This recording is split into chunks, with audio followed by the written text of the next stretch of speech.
भंडारा गोंदिया जिला वासियों के लिए खुश खबर है। अब आपका मनपसंद channel BS crime India news अब आपके केबल नेटवर्क पर, जी हां, अपने केबल नेटवर्क के एशियन चैनल नंबर 50 पर उपलब्ध है। BS क्राइम इंडिया न्यूज पर खेल, राजनीतिक, क्राइम, साहित्य व अन्य खबरें प्रकाशित की जाती है। हमारे साथ जुड़ने के लिए तथा हमारे चैनल में खबरें, विज्ञापन आदि के लिए संपर्क करें 86691551।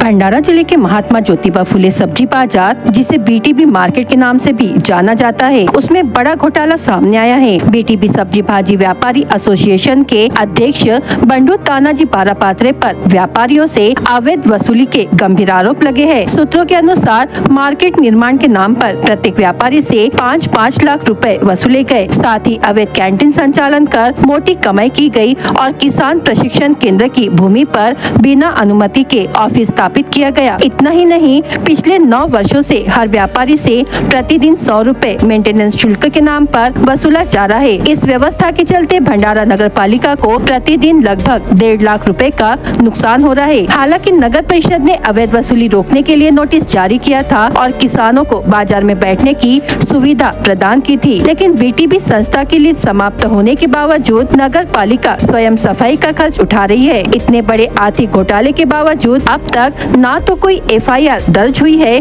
और ना ही कोई आपराधिक कार्रवाई। कानूनी विशेषज्ञों के अनुसार इस मामले में भारतीय दंड संहिता IPC की धाराएं लागू होती है। धारा 420, धारा 384, धारा 406, धारा 120B, धारा 506, धारा 409। इसके अलावा भ्रष्टाचार निवारण अधिनियम 1988 के तहत भी संबंधित अधिकारियों पर कार्रवाई बनती है। डॉक्टर दीपराज इलमकर ने इस अन्याय के खिलाफ आवाज उठाते हुए मुंबई उच्च न्यायालय नागपुर खंडपीठ में जनहित याचिका दायर की। याचिका पर सुनवाई करते हुए उच्च न्यायालय ने राज्य सरकार, भंडारा जिलाधिकारी और पुलिस अधीक्षक को नोटिस जारी करते हुए 16 जून तक जवाब दाखिल करने का निर्देश दिया है। जहां एक और स्थानीय मीडिया संस्थानों BS क्राइम इंडिया न्यूज और आवाज भंडारा ने इस मुद्दे को प्रमुखता से उठाया, वही व्यापारियों और किसानों ने BTB हटाओ संघर्ष समिति के तहत जोरदार आंदोलन भी चलाया, लेकिन प्रशासन की सुस्ती के चलते पीड़ितों को न्यायालय का दरवाजा खटखटाना पड़ा। अब जनता के सामने सवाल है, क्या दोषियों के खिलाफ कब होगी कठोर कार्रवाई? क्या भ्रष्टाचार पर लगेगा अंकुश? क्या जनता को मिलेगा इंसाफ? BS क्राइम इंडिया न्यूज के खबर का इम्पैक्ट। जुए अड्डे के खिलाफ गोबरवाही पुलिस की कार्रवाई, 10 लोग गिरफ्तार।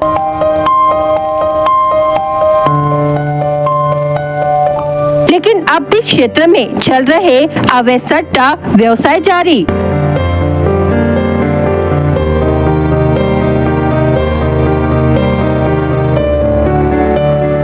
28 अप्रैल को तुमसा तहसील के गोबरवाही पुलिस थाने के अंतर्गत आने वाले ग्राम कौलेवाड़ा में जुआ खेलते हुए 10 लोगों को रंगे हाथों पकड़ा गया। इनमें शाहरुख अनवर पठान उम्र 28 वर्ष, रफीक शरीफ शेख उम्र 42 वर्ष, असलम खान इस्माइल पठान उम्र 30 वर्ष, देवराज राधेलाल गोकुलपुरे उम्र 45 वर्ष, योगेश कृपाजी रोकड़े उम्र 30 वर्ष, सतीश प्रमोद अग्रवाल उम्र 32 वर्ष, संजय बोरकर उम्र 50 वर्ष, ज्ञानीराम सोनावने उम्र 45 वर्ष, कमलेश बोरकर उम्र 28 वर्ष। सभी कौलेवाड़ा निवासी शामिल है। अरुण सुखदेव मस्के उम्र 32 वर्ष घानोर निवासी को गिरफ्तार कर जुआ प्रतिबंधक अधिनियम के तहत मामला दर्ज कर 4,450 रुपए नकद जब्त किए गए। आगे की जांच थानेदार शरद शिवाले के मार्गदर्शन में पुलिस कांस्टेबल सुरेश किरपार ने लंकेश्वर राघोते द्वारा की जा रही है। बता दे, BS क्राइम इंडिया न्यूज के पिछले अंक क्षेत्र में चल रहा अवैध सट्टा मटका पर पार्ट 1 खास खबर पेश की थी। इस और एक कदम बढ़ाते हुए गोबरवाही पुलिस द्वारा जुए अड्डे पर छापा मारकर कार्रवाई की, लेकिन पुलिस स्टेशन अंतर्गत आने वाले ग्रामों में हर गली, हर नुक्कड़,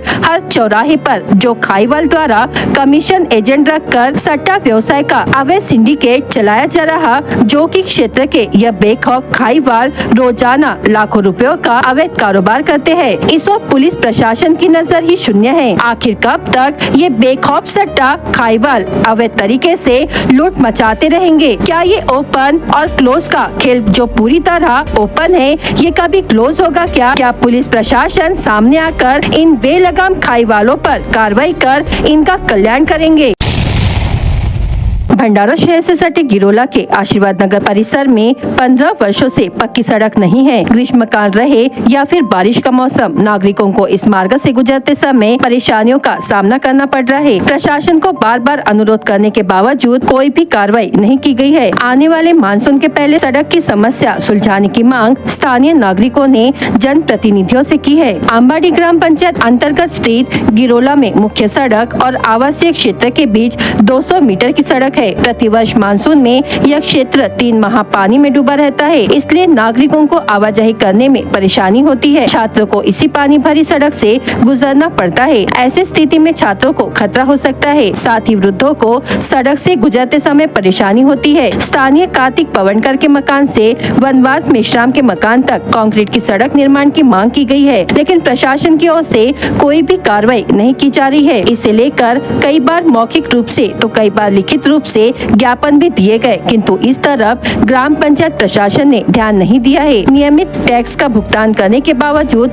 विकास कार्य को नजरअंदाज किया जा रहा है। इस बात से नागरिक नाराज है। अभी तक ग्राम पंचायत के सरपंच, उप सरपंच और सदस्यों द्वारा कोई भी जांच एवं कार्रवाई नहीं की गई है। सड़क के अभाव से आपातकालीन सेवाएं, एम्बुलेंस, अग्निशमन दल को पहुँचने में समस्या निर्माण होती है।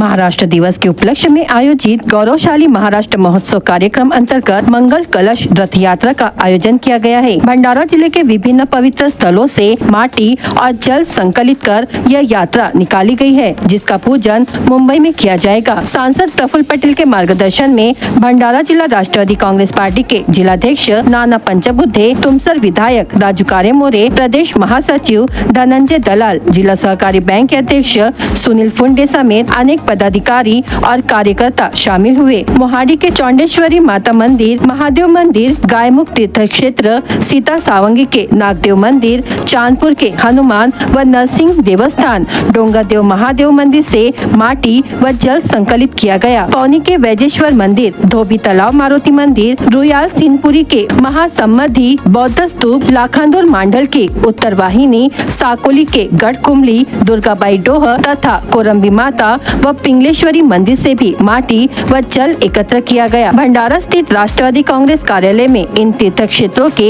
माटी जल का विधि पूर्वक पूजन हुआ। यात्रा भंडारा से दीक्षा भूमि नागपुर पहुंचेगी और 1 मई को मुंबई में समारंभ पूर्वक कलश पूजन कर अखंड महाराष्ट्र की शपथ ली जाएगी। बड़ी संख्या में पार्टी पदाधिकारी व कार्यकर्ता इस समय उपस्थित थे। महाराष्ट्र लोक सेवा अधिकार अधिनियम अंतर्गत फिलहाल 1000 से ज्यादा सेवाएं इस कानून के तहत अधिसूचित की गई है, जिसमें करीब 583 सेवाएं ऑनलाइन दी गई है। 300 सेवाएं ऑनलाइन कक्षाओं में लाने की तैयारी है। करीब 125 सेवाएं ऑनलाइन है जो कि कॉमन पोर्टल पर उपलब्ध नहीं है। इसलिए सरकार के सभी विभागों की सेवाएं 15 अगस्त तक ऑनलाइन की जाएगी। जिले में भी इस अधिनियमों पर प्रभावी ढंग से अमल किया जाएगा। उक्त प्रतिपादन जिलाधिकारी डॉक्टर संजय कोलते ने किया। इस मौके पर निवासी उप जिलाधिकारी स्मिता बेलपत्रे, अपर पुलिस अधीक्षक ईश्वर कातकड़े, उप मुख्य कार्यकारी अधिकारी उमेश नंदागौली, मुख्य अधिकारी करण कुमार चौहान आदि मान्यवर उपस्थित थे। इस समय सेवा हक अधिनियम के अंतर्गत उत्कृष्ट कार्य करने वाले साकोली के उप विभागीय अधिकारी अश्विनी मांझे एवं साकोली के तहसीलदार नीलेश कदम को सम्मानित किया गया। सेवा हक अधिनियम अंतर्गत शपथ ली गई। साथ ही सेवा हक दिन अंतर्गत प्रातिनिधिक रूप में लाभार्थियों को प्रमाण पत्र वितरित किए गए। इस समय सह्याद्री अतिथि गृह में हुए राज्य स्तरीय कार्यक्रम में भंडारा जिला प्रशासन ऑनलाइन तरीके से सहभागी हुए थे। महाराष्ट्र पुलिस विभाग के लिए एक गर्व की बात है जो पुलिस उप निरीक्षक जयपाल भोयर ने 27 अप्रैल 2025 को बेंगलोर में आयोजित TCS वर्ल्ड 10 के मैराथन स्पर्धा में प्रथम क्रमांक हासिल किया। इस शानदार जीत के साथ उन्हें 25,000 रुपए का पुरस्कार प्राप्त हुआ। यह सिर्फ एक बार की उपलब्धि नहीं है, बल्कि उन्होंने पिछले 3 वर्षों में 28 अप्रैल 2024 और 21 मई 2023 में भी इस प्रतिष्ठित मैराथन में पहले स्थान को जीतकर कर हैट्रिक भी बनाई है। इससे न केवल उनका व्यक्तिगत परिश्रम सामने आया है, बल्कि महाराष्ट्र पुलिस दल और पुलिस प्रशिक्षण केंद्र का नाम भी राष्ट्रीय स्तर पर रोशन हुआ है। उनकी इस अभूतपूर्व उपलब्धि पर पुलिस दल के वरिष्ठ अधिकारियों और एथलेटिक्स एसोसिएशन के पदाधिकारियों ने उन्हें शुभकामनाएं दी। यह प्रदर्शन न केवल जयपाल भोयर के अथक मेहनत का परिणाम है, बल्कि यह भी दर्शाता है कि हमारे पुलिसकर्मी केवल सेवा ही नहीं बल्कि खेलों में भी उत्कृष्टता की मिसाल प्रस्तुत कर रहे हैं। स्थानीय गुने शाखा भंडारा ने अवैध परिवहन पर बड़ी कार्रवाई करते हुए कुल 80,67,000 रुपए का माल जब्त किया। 28 अप्रैल 2025 को स्थानीय गुने शाखा की टीम कादक क्षेत्र में पेट्रोलिंग के दौरान मौजा मांडवी खेत परिसर में अवैध परिवहन करते हुए एक टिप्पर को पकड़ा, जिसमें टिप्पर क्रमांक MH36F3430 का चालक नवरगांव निवासी शिवराम दयाराम धुड़ से उम्र 46 वर्ष बताया गया है। वह टिप्पर मकसूद अंसारी उम्र 40 वर्ष के कहने पर रेत की तस्करी कर रहा था। जब्त की गई टिप्पर और उसमें भरी गई 7 ब्रास रेत की कुल कीमत 25,42,000 रुपए बताई जा रही है। इसी के साथ एक और कार्रवाई के दौरान बिना नंबर वाले एक टिप्पर और एक जेसीबी को पकड़ा गया, जो अवैध रूप से जमा की गई रेत टिप्पर में भर रहे थे। आरोपी चालक पालगांव निवासी सम्यक भगवान गणवीर उम्र 22 वर्ष और मकर धोखड़ा निवासी अर्जुन मोतीराम मेश्राम उम्र 28 वर्ष को मौके से गिरफ्तार किया गया। इन वाहनों और रेत की कीमत 55,24,000 रुपए आकी गई है। इसके साथ ही 20 ब्रास अवैध रूप से जमा रेत भी जब्त की गई, जिसकी कीमत 1,20,000 रुपए है। दोनों ही कार्रवाई में कुल 80,66,000 रुपए का मुद्देमाल जब्त किया गया। कादा पुलिस स्टेशन में आरोपियों के खिलाफ विभिन्न धाराओं के तहत मामला दर्ज किया गया। यह कार्रवाई भंडारा जिला के पुलिस अधीक्षक नूरुल हसन, अपर पुलिस अधीक्षक ईश्वर कातकड़े और पुलिस निरीक्षक नितिन चिंचोलकर के मार्गदर्शन में की गई। बीएस क्राइम इंडिया न्यूज आपके सामने पेश कर रहा है भंडारा क्राइम वारदात। हर जुर्म से हम आपको कराएंगे अवगत। आपके अपने चैनल पर रोजाना शाम 7 बजे, तो देखना ना भूलिए क्राइम वारदात। घर के सामने बंदी बकरियों को अज्ञात चोरों ने चोरी कर ले जाने की घटना चिचोली और नवेगांव में घटी। फिरियादी सुखदेव मोरबा बाहे उम्र 62 वर्ष ने घर के सामने 7 बकरियां बांधी थी, जो अज्ञात चोर चुरा ले गया। आंधलगांव पुलिस ने मामला दर्ज किया है। महिला के साथ मारपीट के कारण 2 गुटों के बीच विवाद हो गया, जो हाथापाई में बदल जाने की घटना खरबी गांव में घटी। मोहाड़ी पुलिस ने मामला दर्ज किया। गोदाम से अज्ञात चोरों ने किराना सामग्री चोरी कर ले जाने की घटना मेंढा भंडारा में घटी। फिरियादी भंडारा निवासी हरे कृष्ण विजय कुमार बलवानी उम्र 34 वर्ष के गोदाम से 4,45,000 रुपए का माल चोरी हो गया। सकरला गांव में बुजुर्ग मारुति आगारो उम्र 60 वर्ष को बाइक सवार ने टक्कर मार दी। आरोपी आंधलगांव निवासी प्रवीण रेवा बडवाइक ने लापरवाही से वाहन चलाते हुए दुर्घटना को अंजाम दिया और मौके से फरार हो गया। आंधलगांव पुलिस ने मामला दर्ज किया। पानी गिरने के विवाद के चलते पत्थर फेंककर मारने पर व्यक्ति को घायल करने की घटना तुडमापुरी में घटी। कैलाश ने गाली गलौज करते हुए पत्थर फेंककर मारने पर अंकुश को घायल कर दिया। साकोली पुलिस ने मामला दर्ज किया। आंधलगांव थाना क्षेत्र के हिवरा गांव में रविवार को 18 वर्षीय तनु पुरुषोत्तम पुड़के ने कुएं में कूदकर आत्महत्या कर ली। वह जनता हाई स्कूल तुमसर में 11वीं कक्षा की छात्र थी। सेलोटी गांव के पास स्थित नहर में एक 17 वर्षीय किशोर का शव मिलने से परिसर में खलबली मच गई। मृतक की पहचान लाखनी निवासी जयेश नेपाल भैसारे उम्र 17 वर्ष के रूप में हुई। भंडारा जिला वासियों के लिए खुश खबर है, अब आपका मनपसंद channel BS crime India news अब आपके डायमंड केबल नेटवर्क पर। जी हाँ, अपने डायमंड केबल नेटवर्क के चैनल नंबर 94 पर उपलब्ध है।